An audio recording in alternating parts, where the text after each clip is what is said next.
अभी इसको नोट मत करना, पहले एक बार देख लो। जैसे ये रिएक्शन लिखी हुई है ना, इस रिएक्शन की बात करते हैं तो रिएक्शन होनी कैसे है पहले इसकी बात करते हैं। होगा क्या, देखो यहाँ पर ऑक्सीजन पे कौन सा चार्ज आता है, नेगेटिव। अभी नोट मत करना, पहले समझ लो एक बार। ऑक्सीजन पे नेगेटिव चार्ज और कार्बन पे क्या आएगा, पॉजिटिव चार्ज। ऐसे हो गया यहाँ पर। और H2O है तो H2O क्या करेगा, देखो इसको मैं ऐसे लिखूँ, H पॉजिटिव और OH क्या हो गया, नेगेटिव। ठीक है, अब नेगेटिव वाला के एक का नेगेटिव दूसरे के किससे रिएक्ट करेगा, पॉजिटिव से।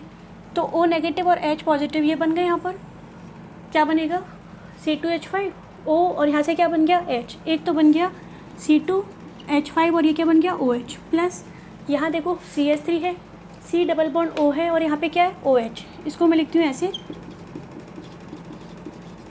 हो गया यहाँ तक CH3 C double O, positive है ना, पॉजिटिव वाले के पास कौन आएगा, नेगेटिव। नेगेटिव वाला कौन था, OH। इसका नाम हम जानते हैं बहुत अच्छे से, इसका नाम क्या है, एसिटिक एसिड। और ये क्या है, एल्कोहल। 2 कार्बन वाला है तो इथेन प्लस ऑल, नाम क्या हो गया, इथेनॉल। इसकी नेमिंग की बात करते हैं, इसको तुम याद रखना। यहाँ लिखते हो देखो C डबल बॉन्ड O और ऐसे लिखा हुआ है।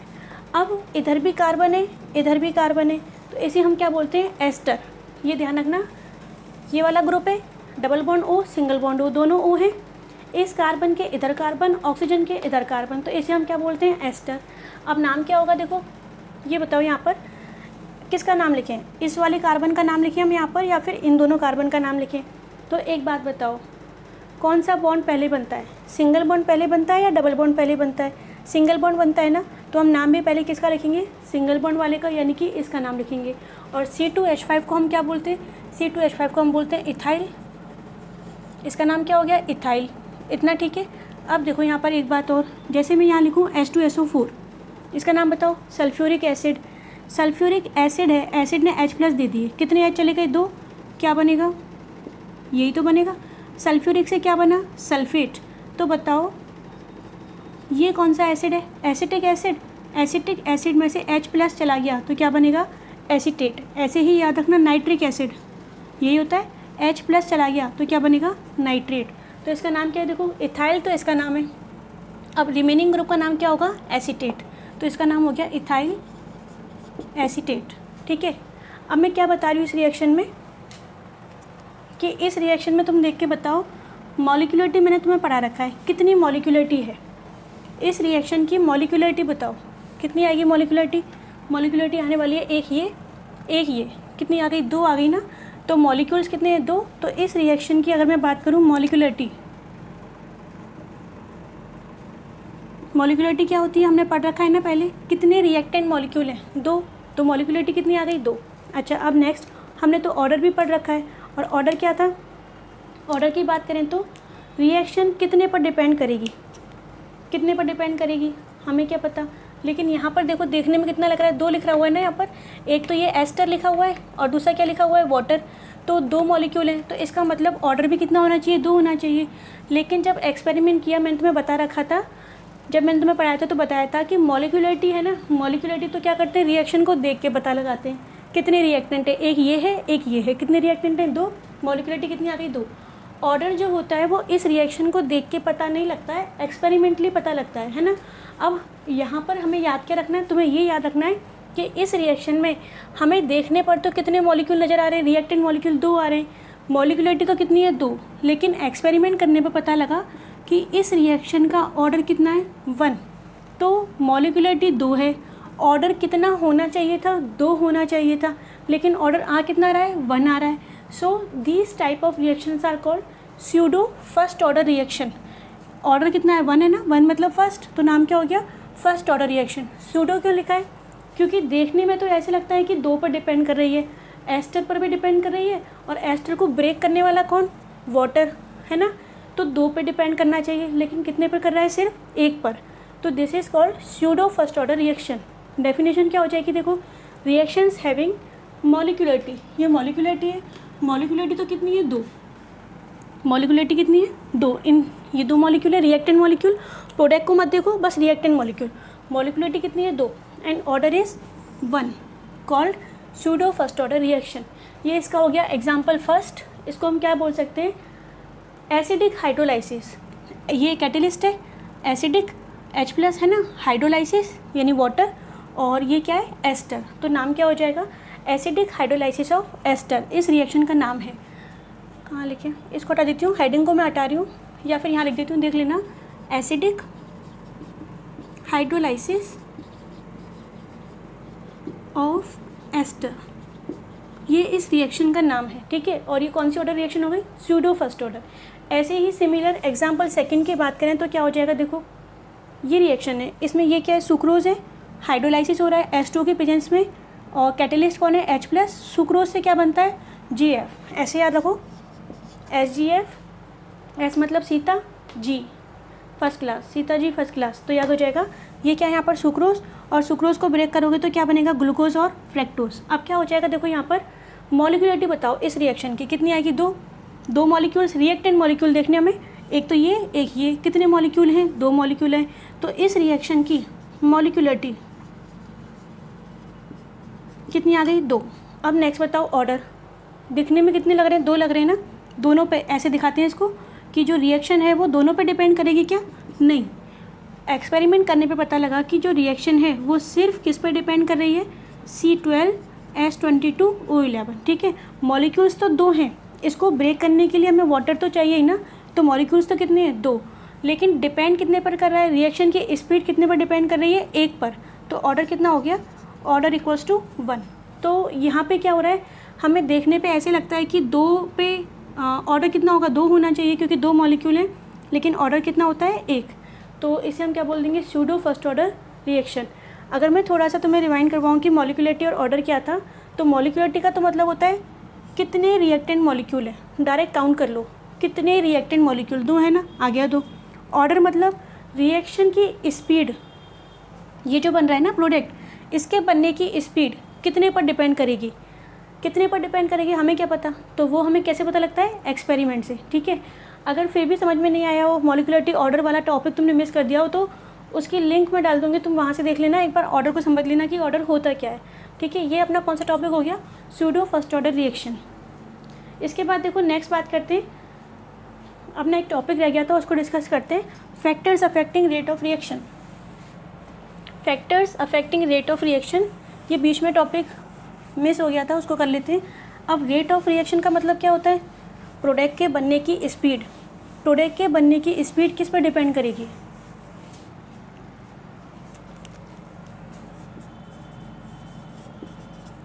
Factors affecting rate of reaction, ठीक है। अब इसमें देखो यहाँ पे फर्स्ट क्या था, अगर मैं फर्स्ट की बात करूँ तो रिएक्टेंट कंसंट्रेशन, इस पे डिपेंड करती है, कैसे, अगर मुझे प्रोडक्ट बनाना है तो बताओ प्रोडक्ट कब ज़्यादा बनेगा, जब रिएक्टेंट ज़्यादा होगा। प्रोडक्ट को बनाने वाला कौन, रिएक्टेंट, रिएक्टेंट ज़्यादा प्रोडक्ट ज़्यादा, रिएक्टेंट कम तो प्रोडक्ट भी क्या होगा, कम होगा।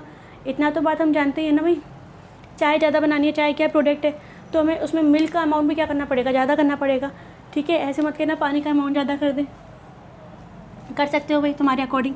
अब देखो यहाँ पे प्रोडक्ट ज़्यादा चाहिए, तो प्रोडक्ट ज़्यादा कब बनेगा, जब रिएक्टेंट ज़्यादा बनेगा, या ऐसे बोल दो प्रोडक्ट के बनने की स्पीड भी किस पर डिपेंड करेगी, रिएक्टेंट पर। तो रिएक्टेंट ज़्यादा तो प्रोडक्ट बनने की स्पीड भी क्या होगी, ज़्यादा होगी। अगर रिएक्टेंट कम तो प्रोडक्ट बनने की स्पीड भी क्या हो गई, कम हो गई। तो हम क्या लिख सकते हैं, इसके लिए तुम्हें सिर्फ एक लाइन याद रखनी है, डायरेक्ट रेट ऑफ रिएक्शन, सिर्फ तुम्हारे समझने के लिए, एग्जाम में नहीं आता ये, rate of reaction directly proportional to, ये किसका सिंबल है बता रखा है ना, अमाउंट का, और अमाउंट को हम क्या बोलते हैं, कंसंट्रेशन। तो रेट ऑफ रिएक्शन, रेट का मतलब प्रोडक्ट बनने की स्पीड, किस पे डिपेंड कर रही है, रिएक्टेंट पे, ठीक है। रिएक्टेंट ज़्यादा स्पीड ज़्यादा, रिएक्टेंट कम स्पीड कम। सेकंड बात करते हैं और किस पे डिपेंड करता है, देखो और अगर अपन बात करें रिएक्टेंट कंसंट्रेशन के, दूसरा सरफेस एरिया। अब सरफेस एरिया क्या है, एक तो क्या किया तुमने, इतना बड़ा वुड ले लिया, वुड का पीस, इतना बड़ा वुड है, या ऐसे करो बहुत बड़ा ले लिया हमने ऐसे, और एक इसको ही हमने छोटे छोटे पीस बना दिए, और दोनों को क्या कर रहे हैं, बर्न कर रहे हैं। अब बताओ कहाँ पे बर्निंग जल्दी होगी, देखा होगा या सुना होगा, कहाँ पे बर्निंग जल्दी होगी, तो हमें पता है कि जहाँ पे पीसेस ज़्यादा होंगे वहाँ पे बर्निंग क्या होगी, ज़्यादा होगी। क्यों होगी, क्योंकि छोटे छोटे पार्टिकल ने सरफेस एरिया, यहाँ का सरफेस एरिया क्या कर लिया, ज़्यादा कवर कर लिया ना, तो सरफेस एरिया ज़्यादा होगा तो इसका मतलब रिएक्शन भी उतनी क्या होगी, ज़्यादा होगी। देखो इसको ऐसे समझो, हमें क्या करना है, एक कपड़े को सुखाना है। तो सपोज़ करो कि हमने क्या किया, एक टी शर्ट ली और जैसे धोई उसको वैसे ही सुखा दिया, और एक उसको पूरा हमने खोल के सुखा दिया। तो बताओ कहाँ पे जल्दी सूख जाएगी, कहाँ पे जल्दी वेपोराइजेशन होगा, एवोपरेशन होगा। तो हम क्या बोलेंगे कि जहाँ पे वो क्या था, हमने उसको पूरा खोल के सुखाया, वो जल्दी से क्या हो जाएगी, ड्राई हो जाएगी। ऐसे ही होगा ना, क्योंकि उसका सरफेस एरिया क्या हो गया, ज़्यादा हो गया। तो ऐसे ही यहाँ पर होता है, एक अगर हमें क्या करानी है, रिएक्शन करवानी है, यानी कि प्रोडक्ट बनाना है, तो हमें क्या लेना पड़ेगा, रिएक्टेंट। तो रिएक्टेंट का पाउडर फॉर्म वाला, पाउडर फॉर्म मतलब स्मॉल पीसेस, पाउडर फॉर्म बोल दो या स्मॉल पीसेस बोल दो। अगर इस फॉर्म में हमने क्या किया है, पार्टिकल्स लिए हैं, तो रिएक्शन की स्पीड क्या होगी, ज़्यादा होगी, वो जल्दी जल्दी रिएक्ट करेगा। लेकिन अगर हम एक पूरा सा बड़ा सा टुकड़ा ही ले लेते हैं तो फिर उसकी स्पीड क्या हो जाएगी, कम हो जाएगी, प्रोडक्ट बनने की स्पीड। ठीक है, क्यों कम हो जाएगी इसकी भी बात करते हैं। क्योंकि जितना ज़्यादा पार्टिकल्स होंगे, छोटे साइज़ वाले पार्टिकल्स होंगे, पाउडर फॉर्म होगा, उसका सरफेस एरिया क्या होता है, ज़्यादा होता है। और सरफेस एरिया ज़्यादा तो रिएक्शन की स्पीड भी क्या होगी, ज़्यादा होगी। तो हम यहाँ पे दूसरा कंक्लूजन क्या कर सकते हैं, लिख सकते हैं rate of reaction. Rate of reaction का मतलब प्रोडक्ट बनने की स्पीड, और प्रोडक्ट बनने की स्पीड किस पे डिपेंड कर रही है, सरफेस एरिया पे। ठीक है, 2 पॉइंट हो गए अपने। फिर इसके बाद देखो नेक्स्ट देखते हैं थर्ड पॉइंट। अगर मैं थर्ड पॉइंट की बात करूँ तो क्या है वहाँ पर,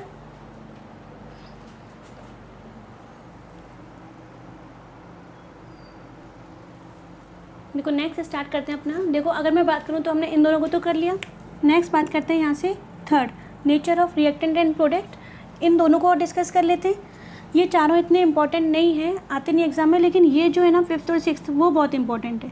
ठीक है, अच्छा एक बात और देखो, अब से मैं ऐसे किया करूँगी कि जो भी टॉपिक चैप्टर्स की शॉर्ट समरी मतलब जो जो टॉपिक इंपॉर्टेंट है बस उसकी एक लिस्ट बना के उसको हम लास्ट में देख लिया करेंगे, है ना, जिससे क्या होगा, रिवाइज हो जाएगा चैप्टर।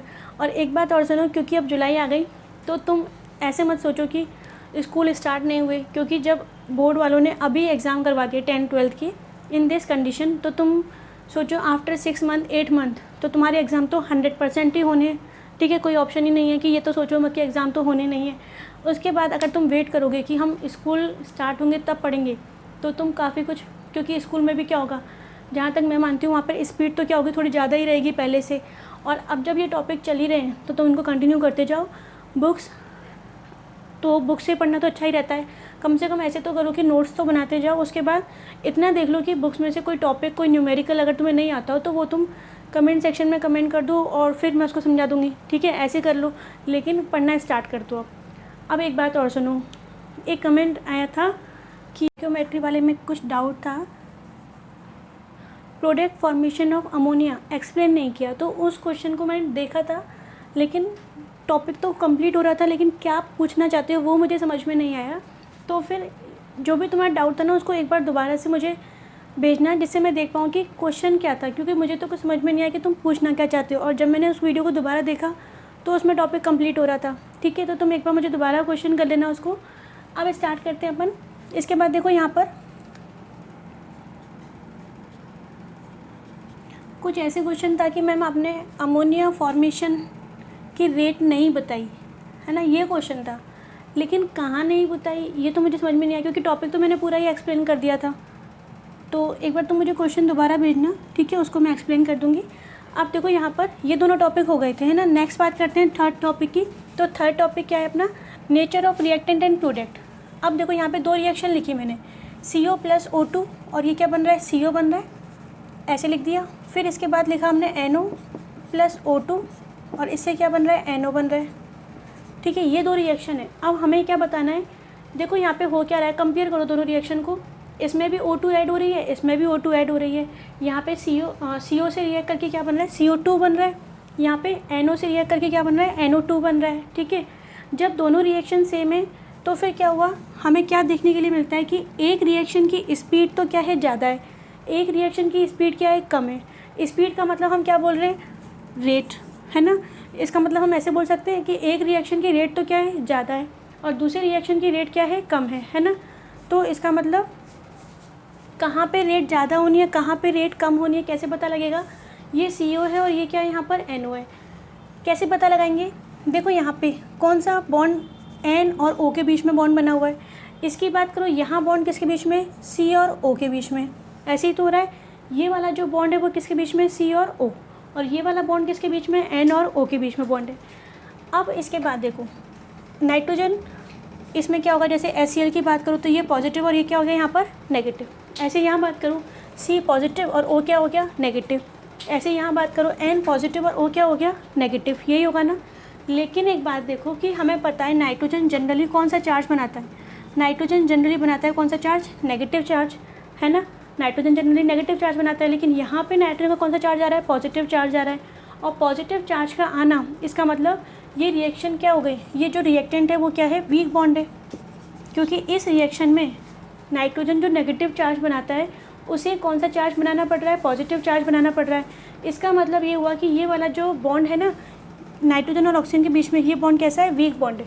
और वीक बॉन्ड जल्दी से क्या हो जाएगा, ब्रेक हो जाएगा। जल्दी से ब्रेक हो गया, इसका मतलब क्या हो गया कि रिएक्शन जल्दी होगी, और रिएक्शन जल्दी होगी तो प्रोडक्ट भी क्या बनेगा, जल्दी बनेगा। और प्रोडक्ट जल्दी बनेगा तो इस रिएक्शन की स्पीड क्या हो गई, ज़्यादा हो जाएगी। ठीक है, स्पीड ज़्यादा मतलब रेट ऑफ रिएक्शन क्या हो गया, ज़्यादा। तो ये वाली रिएक्शन, इसकी बात करें तो इसका रेट कैसा है, स्लो, और ये कैसी है, फास्ट। क्यों है, क्योंकि NO बॉन्ड कैसा है, वीक है। वीक बॉन्ड जल्दी जल्दी ब्रेक होगा। तो इसका मतलब किसी भी रिएक्शन की जो रेट है वो किस पर डिपेंड करती है, नेचर। और नेचर का मतलब क्या, कि बॉन्ड वीक है या फिर बॉन्ड कैसा है, स्ट्रॉन्ग। ठीक है, 3 पॉइंट हो गए अपने। नेक्स्ट देखते हैं अपना कौन सा, exposure to light. Exposure to light की बात करें तो इसका मतलब क्या होता है, सनलाइट। सनलाइट से क्या इफेक्ट पड़ेगा, क्या कोई ऐसी रिएक्शन है क्या जो तुमने पढ़ी हो और उसे सनलाइट से इफेक्ट पड़ता हो। कौन सी रिएक्शन ऐसी है जिसे सनलाइट से इफेक्ट पड़ता है। तो हमने क्या देखा था अभी आज के लेक्चर में ही, हमने देखा था कि जीरो ऑर्डर एग्जाम्पल है। जीरो ऑर्डर एग्जाम्पल में क्या है, यहाँ पर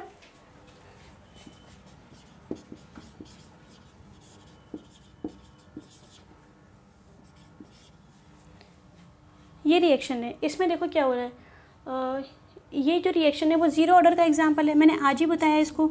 ना तो इस HCl बनने की स्पीड ना तो वो H2 पर डिपेंड करेगी और ना ही किस पर करेगी, Cl2 पर। सिर्फ वो किस पर डिपेंड करेगी, Hν। Hν मतलब क्या हो गया, सनलाइट। अगर इस रिएक्शन में तुम सनलाइट यूज़ नहीं करोगे या डार्कनेस यूज़ करोगे तो क्या होगा, HCl बनने की स्पीड कम होगी, धीरे धीरे होगी, है ना। लेकिन जैसे ही तुमने क्या कर दिया, सनलाइट दे दी, UV रेडिएशंस दे दी, तो फिर क्या होगा, HCl बनने की स्पीड क्या हो जाएगी, बढ़ जाएगी। तो जो जीरो ऑर्डर रिएक्शन का ये एग्जांपल है वो किसका हो जाएगा, एक्सपोजर टू लाइट। लाइट के कांटेक्ट में लाने पर H2 ये वाला बॉन्ड और Cl2 ये वाला बॉन्ड जल्दी जल्दी ब्रेक होगा और प्रोडक्ट क्या बनेगा, जल्दी बनेगा। तो रेट क्या हो गई, ज़्यादा। ये 4 टॉपिक हो गए अपने। नेक्स्ट देखते हैं अपना कैटेलिस्ट, और एक और है टेम्परेचर। पहले टेम्परेचर देखते हैं। देखो टेम्परेचर से क्या इफेक्ट पड़ेगा, हमें पता है कि रिएक्टेंट से प्रोडक्ट बनना है। अब मैंने यहाँ पे टेम्परेचर इंक्रीज़ कर दिया, जैसे ये लिखा मैंने A+B, और ये क्या बन गया, AB, A2 B2, और ये बन गया 2AB। ठीक है, टेम्परेचर इंक्रीज़ कर दिया। तो बताओ टेम्परेचर इंक्रीज़ करने पर क्या होगा, इन दोनों के बीच में क्या होगा, कोलिजन क्या होगी, ज़्यादा होगी। कोलिजन मतलब टक्कर। एक इस हमने क्या करा, टेम्परेचर। टेम्परेचर मतलब क्या कर दिया हमने, हीट दे दी उसको, यानी कि गर्म कर दिया। अब गर्म करने पर क्या हो गया, मॉलिक्यूल्स के पास क्या आ गई, एनर्जी।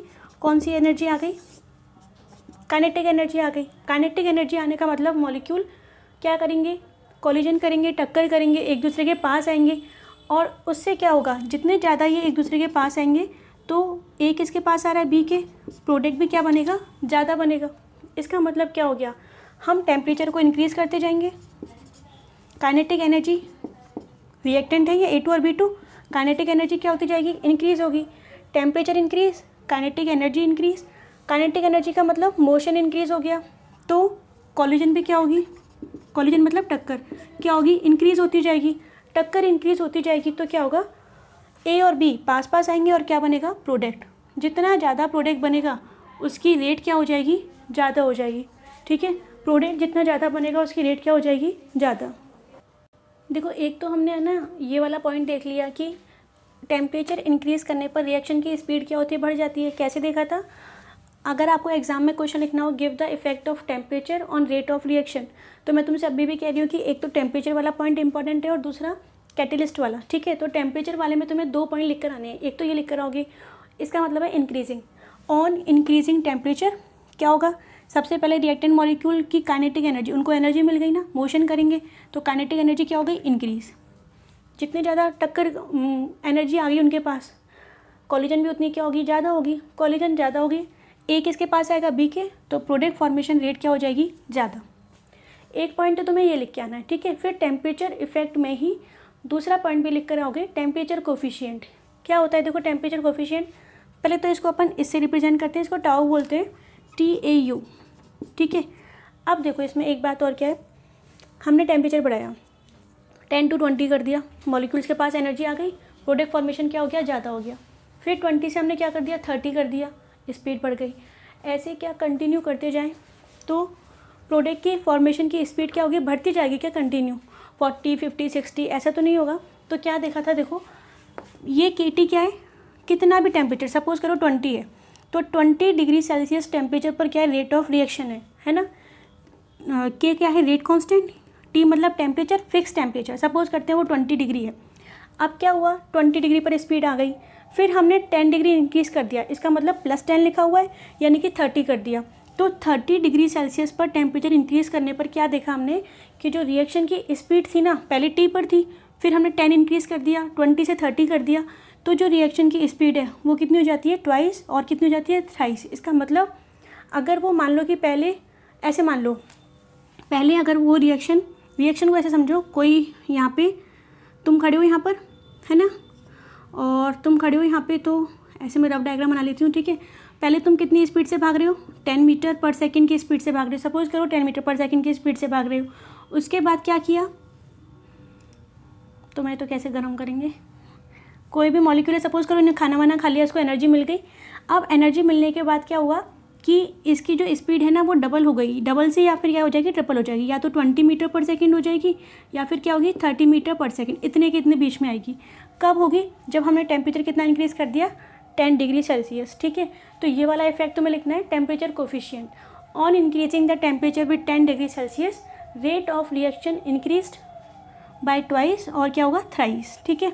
ये दोनों किसके इफेक्ट हो गए, टेम्परेचर के। अब हम एक लास्ट में इफेक्ट देखते हैं अपना, कैटेलिस्ट इफेक्ट, और फिर अपना फैक्टर्स अफेक्टिंग क्या हो जाएगा, कंप्लीट हो जाएगा। लास्ट देखते हैं कैटेलिस्ट। सबसे पहले बात करते हैं कैटेलिस्ट होता क्या है। हमें पता है कि कैटेलिस्ट क्या करते हैं, किसी भी रिएक्शन की स्पीड को, रेट ऑफ रिएक्शन को क्या करते हैं, इंक्रीज़ कर देते हैं। रेट ऑफ रिएक्शन को क्या करते हैं, इंक्रीज़, या फिर ऐसे देखो रेट ऑफ रिएक्शन को चेंज करते हैं, change the rate of reaction without any chemical change itself, ठीक है। इसका मतलब क्या हुआ कि उनके खुद की तो कोई चेंज नहीं आएगा। अगर मैंने पहला सपोज करो मैंने कैटेलिस्ट ऐसा वाला लिया है, ये कोई कैटेलिस्ट है, तो रिएक्शन के लास्ट में भी मुझे कैटेलिस्ट ऐसा ही मिलेगा। इसका मतलब ये हो गया कि रिएक्शन की स्पीड में कैटेलिस्ट में कोई चेंज नहीं आएगा, ठीक है। यहाँ पे इसका मतलब ये है without any chemical change itself. अगर हमने पहले कैटेलिस्ट, सपोज करो मैं ऐसे लिख रही हूँ, ये कैटेलिस्ट है, तो हमें रिएक्शन के लास्ट में भी ये ही मिलेगा।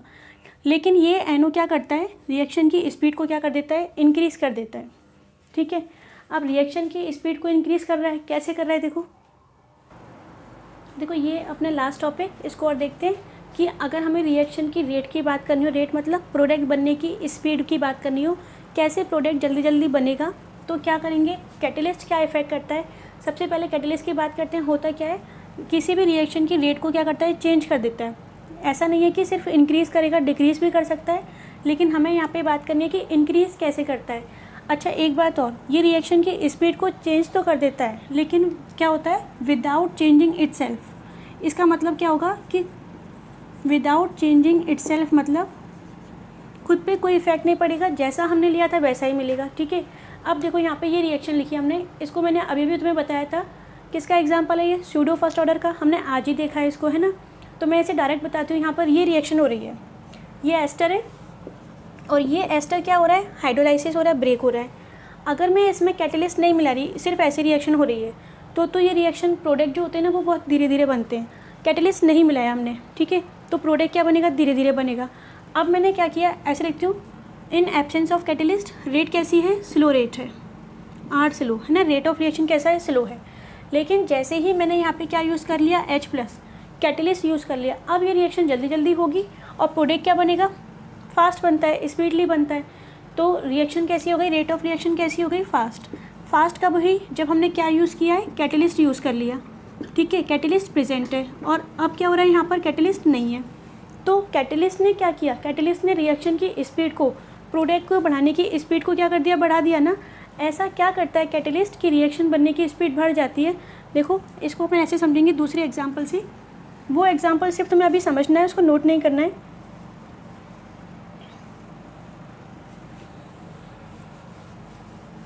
देखो ये कोई क्या है, एग्जाम्पल लिखा हमने A2 प्लस B2 और इससे क्या बन रहा है, यहाँ पे लिखा मैंने प्रोडक्ट AB, ये प्रोडक्ट बन रहा है ना। अब देखो यहाँ पे क्या हो रहा है, अगर मैं यहाँ पे बात करूँ A2 तो पहले बॉन्ड किसके बीच में, A और A के बीच में। B2 बॉन्ड किसके बीच में, B और B के बीच में, between B and B। AB की बात करूँ, यहाँ पे 2, ये दो हैं, ये दो है, AB बन गया ना। अब बॉन्ड कहाँ पर है, अगर मैं इसको लिखूँ तो A और B, ठीक है। एक बार दोबारा देखो, पहले बॉन्ड बिटवीन A एटम्स था, फिर यहाँ पे देखो तो बिटवीन B एटम्स था, लेकिन जब रिएक्शन हो गई तो बॉन्ड किसके बीच में, bond is between the A and B। इसका मतलब क्या हो रहा है, जब रिएक्शन हो रही है ना तो तुम ध्यान से देखो A और A, इसका बॉन्ड क्या हो रहा है, ब्रेक हो रहा है, तभी तो यहाँ पर एक A आया है। ऐसे ही यहाँ पर B और B का बॉन्ड ब्रेक हो रहा है, तभी तो यहाँ पर एक B आया है। इसका मतलब हो क्या रहा है, जब रिएक्शन हो रही है ना तो A और A, इसका बॉन्ड क्या हो रहा है, ब्रेक हो रहा है, तभी तो दोनों अलग अलग होंगे। ऐसे ही यहाँ पर B और B के बीच का बॉन्ड क्या हो रहा है, ब्रेक हो रहा है, ये ब्रेक हो गया।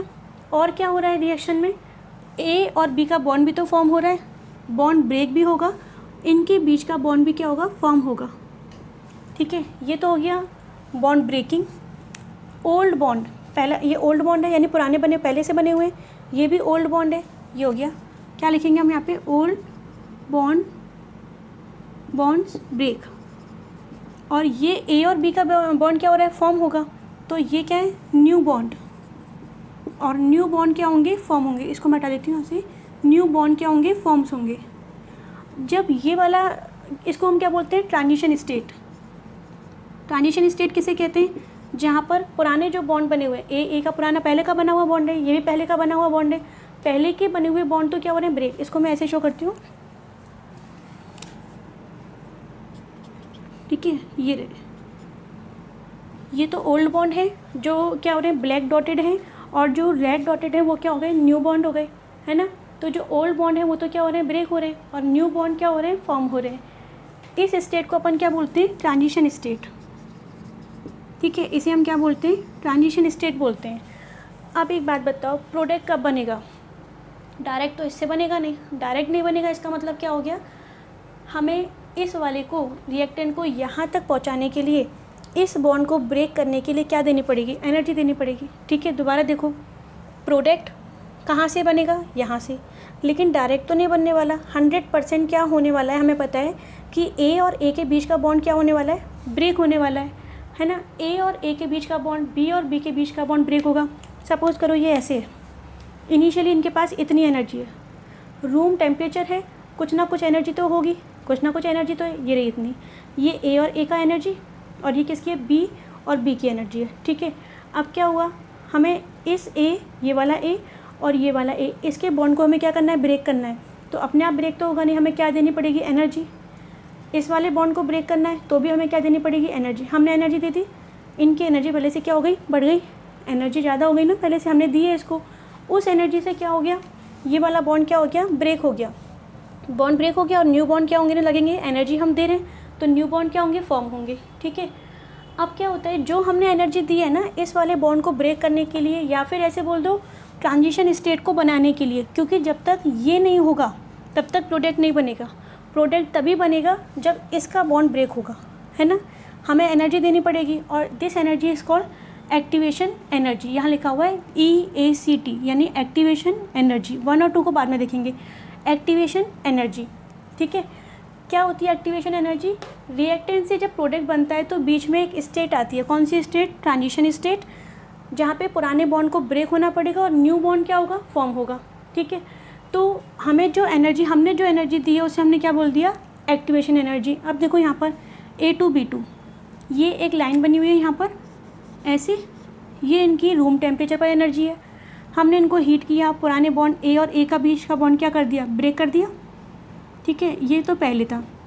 जैसे ही हमने हीट दी इनकी एनर्जी क्या हो गई, बढ़ गई, एनर्जी बढ़ गई। तो यहाँ पे कौन सी स्टेट आने वाली है, अगर मैं यहाँ पे बनाऊँ तो यहाँ पे आएगी ये वाली स्टेट, है ना।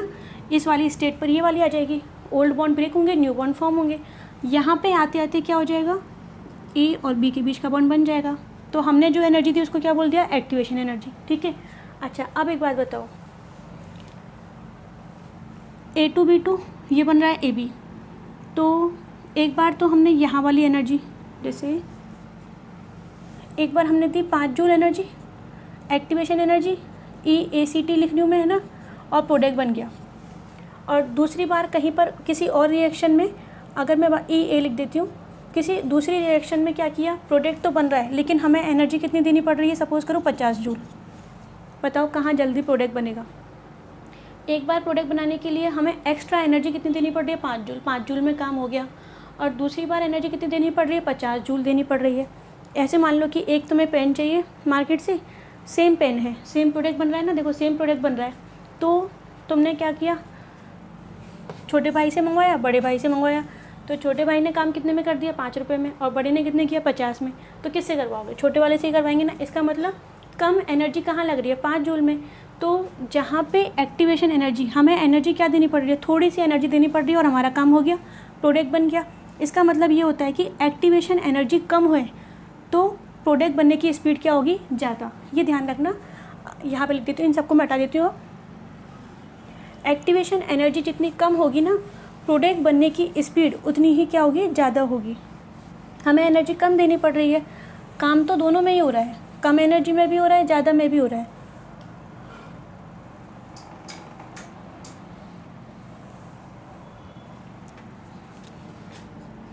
तो क्या लिखे यहाँ पर, rate of reaction inversely proportional to the EA मतलब क्या हो गया, activation energy.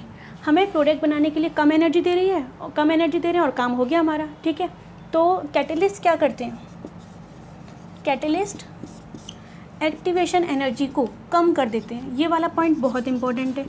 Catalyst activation energy को क्या कर देते हैं, कम कर देते हैं। इसका मतलब क्या हो गया, जो काम हमारा 50 जूल में हो रहा था, 50 जूल में हो रहा था, कैटेलिस्ट को ऐड करने पर वो काम कितने में हो गया, 5 जूल में, कम में हो गया ना। यानी हमें एनर्जी क्या देनी पड़ रही है, हीट क्या देनी पड़ रही है, कम देनी पड़ रही है। तो कैटेलिस्ट एक्टिवेशन एनर्जी को क्या कर देते हैं, कम कर देते हैं। कम कर देंगे तो रिएक्शन की रेट क्या हो जाएगी, स्पीड क्या हो जाएगी, ज़्यादा। 5 जूल में दे रहे हैं, थोड़े में दे रहे हैं, प्रोडक्ट जल्दी बन जाएगा।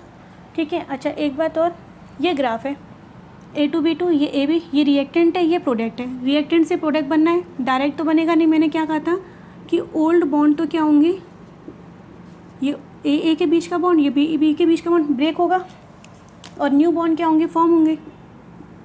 ऐसे था। और इसको हमने कौन सी स्टेट बोला था, ट्रांजिशन स्टेट। तो अब देखो यहाँ पर, पहले ये इतनी एनर्जी देनी पड़ रही थी, ऊपर वाला लेवल ये वाला, पहले हमें इतनी क्या था, एक्टिवेशन एनर्जी देनी पड़ रही थी। इन एब्सेंस ऑफ, ये एब्सेंस आएगा, ज़्यादा है ये वाली, यहाँ से लेके यहाँ तक। ई एक्टिवेशन 2 क्या है, ज़्यादा है, ज़्यादा एनर्जी देनी पड़ रही है। और जैसे ही हमने क्या मिला दिया, कैटेलिस्ट मिला दिया, तो हमें एनर्जी क्या देनी पड़, इन प्रेजेंस ऑफ कैटेलिस्ट। जैसे ही कैटेलिस्ट मिला दिया, पहले हमें इतनी एनर्जी देनी पड़ रही थी, यहाँ से लेके यहाँ तक देनी पड़ रही थी। जैसे ही कैटेलिस्ट मिलाया, अब हमें कितनी देनी पड़ रही है, इतनी देनी पड़ रही। ठीक है, तो अमाउंट क्या हो गया, कम हो गया ना। यानी कम खर्चे में हमारा काम हो जाएगा, और वो काम कौन करता है, कैटेलिस्ट। ठीक है, कैटेलिस्ट 50 जूल वाले काम को, इतने वाले काम को, 50 जूल बहुत ज़्यादा हो गया, उसको किस में कर देगा, कम में कर देगा। यानी 5 जूल में काम हो जाएगा। इसका मतलब एक्टिवेशन एनर्जी को क्या कर देगा, कम कर देगा। अब हमें कम खर्चा हो रहा है, तो प्रोडक्ट क्या बनेगा, ज़्यादा बनेगा। ठीक है, ये हो गए अपने factors affecting rate of reaction. इसके बाद अगर मैं बात करूँ तो केमिकल काइनेटिक्स चैप्टर में एक लेक्चर और है। ठीक है, उसके बाद हमारा थ्योरेटिकल वर्क तो कंप्लीट हो जाएगा, और एक लेक्चर और आएगा उसके